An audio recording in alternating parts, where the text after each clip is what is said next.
আসসালামু আলাইকুম দর্শক বন্ধুরা, আমি একটি নতুন রেসিপি নিয়েছি আপনাদের মাঝে। দেখেন কি সুন্দর সুস্বাদু খাবার, দেখেন কি সুন্দর কালার আসছে। এরকম যদি রান্না করতে চান তাহলে এই ভিডিওটি পুরোপুরি দেখতে হবে। আমি কোন প্রসেসে কী করি সব কিছু দেখে আপনারা একবার ট্রাই করে দেখতে পারেন। অনেক স্বাদ, অনেক মজাদার একটি রেসিপি তৈরি করেছি আজ আপনাদের জন্য। আর এখনও যারা আমাদের এই চ্যানেলটি সাবস্ক্রাইব করে নেই, অবশ্যই আমাদের এই চ্যানেলটি সাবস্ক্রাইব করে আমাদের ফ্যামিলিতে যুক্ত হবেন। আমরা নতুন নতুন রেসিপি আপনাদের দিব, তাহলে দেখতে থাকেন। শুরু করি ভিডিও। এখন আমার একটি মুরগি, আমার খুব পছন্দ একটি মুরগি, দেশি মুরগি, সেটি আমি পালতাম। এই মুরগিটি এখন আমরা জব করব, জব করে ছিলাবো। ছিলাই এই দেখেন আমাদের ছিলানি শেষ হয়ে গেছে, কারণ আমরা ছিলানিটি দেখাই নাই। এখন হলো এটি ভালো করে আমরা ধুয়ে নিচ্ছি। দেখেন ভালো করে কলসে সুন্দর করে ভালো করে ধুয়ে নিচ্ছি, জানি কোনো ময়লা না থাকে শরীরে, এই জন্য ভালো করে ধুয়ে নিচ্ছি। 1 2 3 বার ধুয়ে নেবেন সুন্দর করে, কোনো রক্ত ও কিছু জানি না থাকে। দেখেন একদম ফিনিশ করে আমরা ধুয়ে নিয়েছি, কোনো পশম নাই, একটি পশমও নাই আমাদের এই মুরগির শরীরে। এখন আমরা এই মুরগিটি কেটে নিব। দেখেন আমরা এখন মুরগিটি কেটে নিচ্ছি, ছোট ছোট টুকরা করব। এখন আমরা রান্না করার জন্য এই প্রসেস করতেছি। দেখেন আমরা কিভাবে মুরগিটি কেটে নিচ্ছি। আমরা এইভাবে মুরগিটি কেটে নিব। আমাদের এই ভিডিওতে আমরা সব প্রসেস দেখাই, কিভাবে রান্না করতে হয়, কিভাবে মুরগি কাটতে হয়, কিভাবে কি করতে হয়, সব দেখাই আমরা, কারণ আপনাদের আমরা হেল্প করার জন্য চেষ্টা করি। এখন আমাদের এই চ্যানেলটি অবশ্যই আপনারা সাবস্ক্রাইব করেন। আরও নতুন নতুন মজাদার ধরনের রেসিপি আমরা দেব, আপনারা রান্না করে ট্রাই করে দেখতে পারবেন। আমাদের এই রান্নাগুলো দেখে আপনারা রান্না করে খেয়ে দেখতে পারেন কি স্বাদ হতে পারে। তো আমাদের এই মুরগিটি ভালো করে প্রসেস করে রান্না করে হবে সব কিছু করে। এখন আমরা এই মুরগিটি ভালো করে কেটে নিচ্ছি। এখন দেখেন সুন্দর করে কেটে তারপরে এই এখন পরাই আমাদের কাটা শেষ হয়ে যাচ্ছে। এখন দেখেন আমাদের মুরগি কাটা হয়ে গেছে। এখন কি সুন্দর কালার, দেশি মুরগির গোশত। এখন আমরা এটা ধুবো ভালো করে মাংসটি, এখন কোনো রক্ত জানি না থাকে এই মাংসর শরীরে। এর জন্য ভালো করে এক এক করে ভালো করে ধুয়ে নিব, কোনো জানি রক্ত এই মাংসর গায়ে না থাকে, সেজন্য ভালো করে 2 3 বার আমরা ধুয়ে নিচ্ছি। দেখেন আমরা সুন্দর করে কল পাড়ে এসে ভালো করে ধুয়ে দিচ্ছি, কারণ বারবার পানি নেওয়া একটা ঝামেলা, এর জন্য কল পাড়ে আমরা ভালো করে ধুয়ে নিচ্ছি। নিয়ে এখন আমাদের মাংসটি ধোয়া হয়ে গেছে। এখন আমরা পেঁয়াজ, এই মশলা যা কিছু আছে আমরা এখন বেটে নিব। দেখেন আমরা প্রথম পেঁয়াজ নিয়েছি, কয়েকটি আদা নিয়েছি, এখন জিরে নিয়েছি, তারপরে কয়েকটি এই একটি খাল গোটা এলাচ এগুলো নিয়েছি। এখন নিব এলাচ নিয়েছি 4টি, তারপরে নিয়েছি দেখেন এইগুলো দিয়েছি 4 5টি নিয়েছি, এগুলো ডাক ফুলের মতো। তারপরে এগুলো এখন আমি প্রথমে জিরাটি বেটে নিব। এখন আমরা জিরাটি বেটে নিচ্ছি, জিরাটি বেটে নেওয়ার পর সুন্দর করে বেটে নিব। তারপরে আমরা এই যে আমাদের মশলাগুলো, যে গরম মশলা যেগুলো সবটি দেখালাম, আমরা সেগুলো একসাথে নিয়ে ভালো করে বেটে নিব, কারণ বেটে নিলে গ্রানটা অনেক সুন্দর আসে আর খাইতে এখন অনেক স্বাদ লাগে। তো আর কিছু হলো ফালানো যায় না, কিছু সব কিছু খেয়ে নেওয়া যায়, আর এলাচ এগুলো খাওয়া অনেকই ভালো। এজন্য আমরা সব কিছু বেটে নিব, কারণ আমরা সব কিছু বেটে নেই, কোনো কিছু আস্তা দেই না। এখন দেখেন ভালো করে বেটে নিচ্ছি।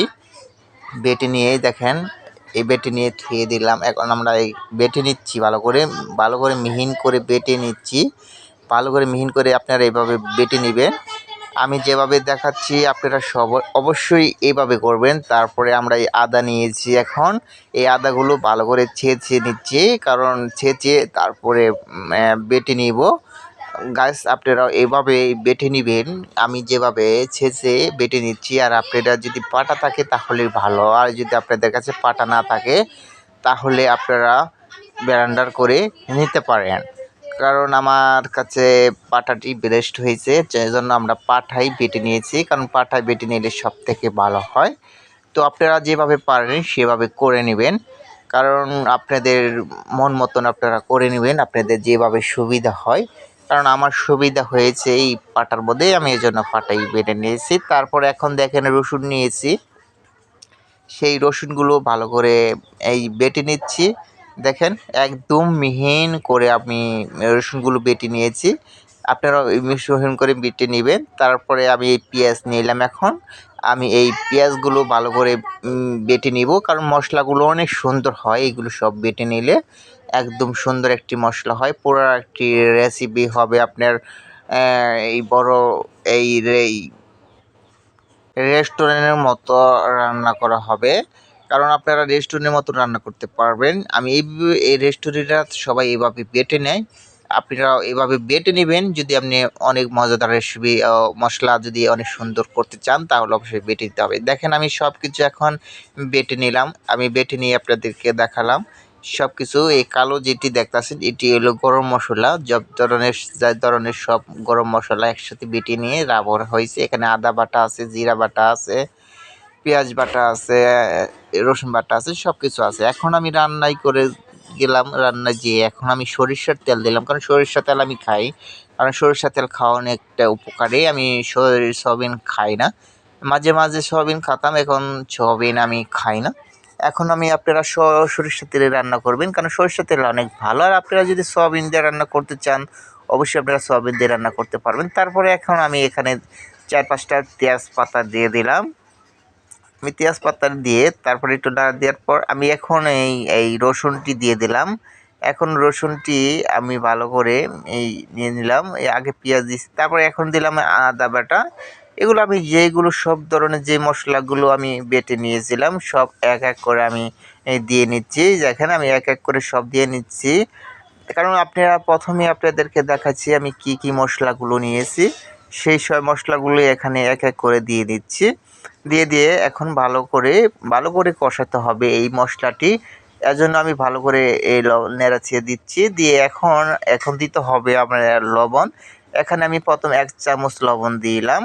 তারপরে আমার মনে হলো কম হবে, তাই জন্য আমি আর একটু অল্প দিয়ে দিলাম, হাফ চামচের মতো দিয়ে দিলাম। দিয়ে এখন আমি দেখেন আমি এখন দিয়ে পরে হলুদ দিলাম 1 চামচ। এখন 1 চামচ হলুদ দিয়ে নাড়া দিলাম। তারপর আমার মনে হচ্ছে যে না, একটু হলুদ কম হয়েছে, তার জন্য আমি আবারও 1 চামচ দিলাম। টোটাল আমি 2 চামচ দিয়েছি, কারণ আপনাদের পছন্দ মতো আপনারা হলুদ দিতে পারেন। কারণ আমি একটু হলুদ বেশি খাই, তো এর জন্য আমি একটু হলুদ বেশি দিয়েছি। এখন আমি এখানে 2 চামচ গুঁড়া মরিচ দিলাম। আর আপনাদের ঝাল পছন্দ মতো আপনারা গুঁড়া মরিচটি দিবেন, কারণ আমি গুঁড়া মরিচটি একটু দিলাম, একটু কালার বেশি হবে, একটু ঝাল ঝাল লাগবে, খেতে অনেক মজাদার হবে। এর জন্য আমি 2 চামচ গুঁড়া মরিচ দিয়ে দিলাম। 2 চামচ গুঁড়া মরিচ দিয়ে এখন আমি ভালো করে এইটি ভালো করে নেড়ে নিচ্ছি। দেখেন আমি সুন্দর করে নেড়ে নিয়ে তারপরে ডেকে দিলাম। কিছুক্ষণ আপনারা ডেকে রাখবেন, রাখার পর এভাবে একটু খুলবেন। খোলার পরে যেভাবে দেখেন সুন্দর কষানো হয়েছে। আপনারা যদি দেখেন না বেশি শুকনো হয়ে গেছে, যদি তেল কম দিয়ে থাকেন, আমি একটু তেল কমই খাই, আর আপনারা তেল যদি বেশি দেন তাহলে হালকা একটু পানি দিতে হবে না, আর যদি তেল কম খান তাহলে হালকা একটু পানি দিবেন। তারপরে আমি এই মাংসগুলো এক এক করে দিয়ে নিলাম, দিয়ে ভালো করে দেখেন নাড়িয়ে কষিয়ে নিচ্ছি। তারপরে একটু ডেকে দিয়ে কিছুক্ষণ কষানোর পর আবার একটু ঢাকনা খুলে একটু নেড়ে দিবেন, যাতে নিচে না ধরা হয়, কারণ যদি ধরে যায় তাহলে গ্রানটা নষ্ট হয়ে যাবে, পুরো একটি গ্রান আসবে। এর জন্য একটু পর আমরা নেড়ে দিচ্ছি, আবার ঢাকনা দিয়ে ডেকে দিচ্ছি। এভাবে ভালো করে কষিয়ে নেবেন কতক্ষণ। দেখেন সুন্দর করে কষানি এই হচ্ছে, দেখেন এই যে কি সুন্দর একটি কালারও চলে আসতেছে এখন আস্তে আস্তে। আমার মতো আপনারা রান্না করবেন। তারপরে একটি আলু আমরা কেটে নিয়েছিলাম, একটু বড় আলু, সুন্দর করে ছোট ছোট সাইজ করে, সেই আলুর আমরা ভালো করে কষানোর পর আলুটি দিয়ে ভালো করে আবারও কষাচ্ছি। এভাবে অনেকক্ষণ করে কষাবেন। কষিয়ে দেখেন আমরা একটু নাড়া দিচ্ছি, কারণ জানি নিচে না পুড়ে যায়।